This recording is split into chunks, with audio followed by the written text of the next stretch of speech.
Jeg har lejet den her motorcykel i dag. 150 kubik, tror jeg den er. Jeg har ikke kørt mere end 90 på den, men den kan sikkert godt løbe 120-30 stykker. Jeg tør i hvert fald ikke køre stærkere. Jeg har så kørt op i noget, der hedder Ausok Nationalpark. Jeg tror, jeg har kørt omkring 50 km ind i området nu. Jeg aner ikke, hvor jeg er, men jeg ved, der er et vandfald længere fremme, som jeg skal hen og se. Der har i hvert fald været nogle skilte imod det. Så det bliver spændende. Jeg har ikke mødt nogen på min vej her de sidste 20 minutter eller sådan noget, vil jeg tro. Der er stille og roligt her. Har eddermame også smukt. Og mens jeg står og siger det, ups, hvad kommer der hernede? 2 på cykel kraftede mig. De er ikke rigtig kloge. Jeg havde ikke engang kastet mig ud i en cykel her. Punkterer efter 5 sekunder. Det er 100% sikkert. Det er ikke andet end sten og sten og sten det hele. Nå, her må vi videre.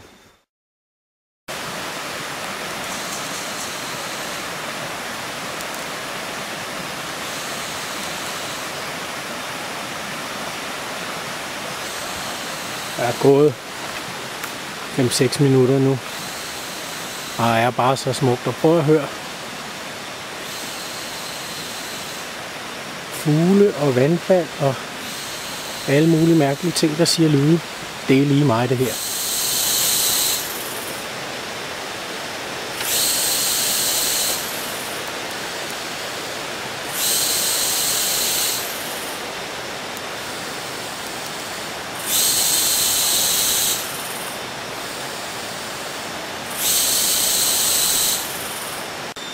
Det går altså ret pænt opad her.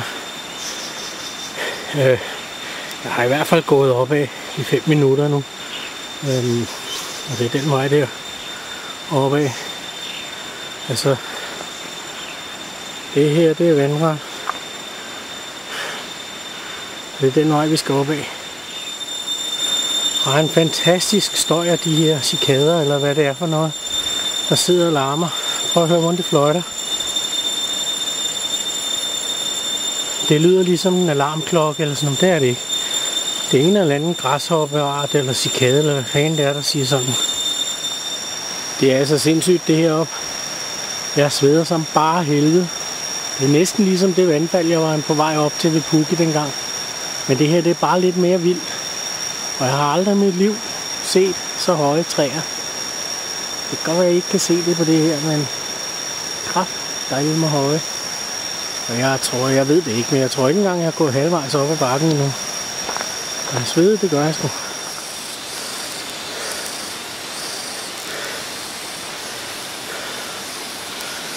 Nu er jeg kommet lidt længere opad. Det går sgu ikke så hurtigt.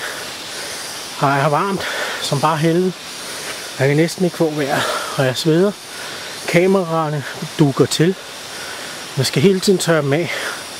Og så møder jeg kraftedeme mig en knaller, der står midt på vejen her.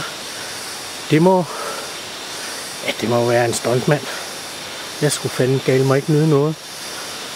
Selvom man måske ikke sådan rigtig kan se det, så går det altså så stejlt op ad bakke, at jeg næsten er ved at miste vejr. Så selvfølgelig også noget med den varme luft at gøre, men det der, det er bindegalt. Det kan kun være det er sgu nok ikke engang en thailander, det er turister det der. Ja, får vi se, når vi kommer derop. Så er vi kommet lidt længere. Nu skal jeg ned ad bakke lidt. Det er nok heller ikke helt åndssvagt. Jeg er et godt stykke væk fra vandfaldet, for jeg kan næsten ikke høre det lige nu.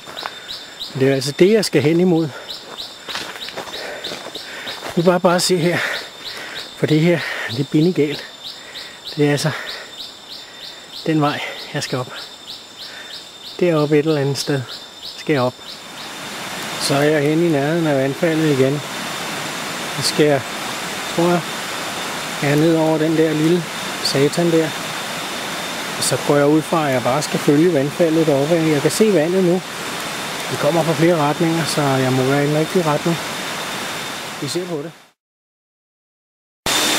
Så er jeg nået halvvejs op, tror jeg nok. Der er i hvert fald noget godt vej deroppe af. Og hvis man går længere op, så er der et vandfald mere.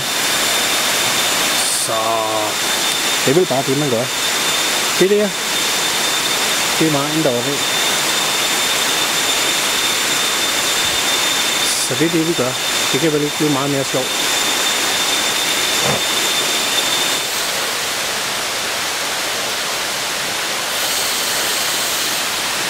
Det er jo ikke første gang, at jeg sådan kravler op gennem regnskov, junglen, eller hvad man vil kalde det. Det er jo regnskov. Har jeg sindssygt fugtigt. Men det er første gang, at jeg gør det på egen hånd. Jeg har no mercy, hvis jeg ryger ned her. Der er jo en 1,5-200 meter ned til vandet nu, til at skyde på. Og det er sådan en lille risestil, man går på. Men det er nok fedt nok. Vi må bare passe lidt på os selv heroppe. Det er så udspringet fra det her vandfald. Jeg har sådan ligesom klatret lidt op af i løbet af nogle timer her. Det er vel så meget sagt. Det har vel ikke taget mere end en time. Tror jeg ikke. Jeg nåede ikke at tage fat i tiden. Men det er i hvert fald toppen her. Jeg er egentlig skide nysgerrig af, hvor fanden det vand kommer fra, fordi det kommer jo ikke bare ud af ingenting. Så vi prøver lige at luske lidt længere deroppe, og se om vi kan finde ud af det. Ja, okay. Så blev jeg sgu ikke så meget klogere. Jeg kunne godt høre det risle lidt, da jeg var dernede. Men der er sgu bare et vandfald mere. Nu begynder det at blive lidt mere tricky. Fordi vejen den er ligesom slutter lidt her. Men jeg kan se, der er andre, der har kravlet den vej op igennem der. Så ja, vi prøver sgu lidt. Det kan da godt være, at vi må give op, men det kunne da være sjovt at komme helt op, ikke? Ja, så nåede jeg det.